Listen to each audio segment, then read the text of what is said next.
আমরা এখন এসেছি মালিয়াতে। আর মালিয়াতে এসে দেখলাম ত্রেতা যুগের একটা ঘটনা তুলে ধরা হয়েছে, তো সেটাই একটু ডিটেলসে জানা যাক। তো বল তুই। এটা হ্যাঁ, এটা হচ্ছে মা সীতাকে যখন রাবণ তুলে নিয়ে যাচ্ছিল, তখন জটায়ু এসে সীতা মাকে রক্ষা করার জন্য আসে, বাট আলটিমেটলি পারেনি, ডানাটা কাটা যায়। আর কেরালার একটা জায়গা আছে, সেখানে জটায়ু মানে পড়ে আকাশ থেকে মারা যায়, ঠিক আছে। কিন্তু আলটিমেটলি বাঁচাতে পারেনি, কিন্তু বাঁচাতে এসেছিল সীতা মাকে রাবণের হাত থেকে, যাতে অপহরণ করে না নিয়ে যেতে পারে।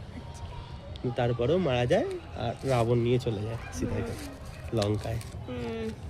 তারপরে মরে যাওয়ার মানে মারা যায়নি তখন, মানে পাথরে যখন পড়ে, তারপরে রাম আসে, এসে রামের হাত থেকে জল পায়, তারপরে মারা যায়।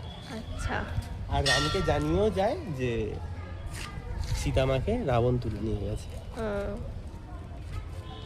পাখিটা আলটিমেটলি খুব ভালো, এটুকু বোঝা গেল।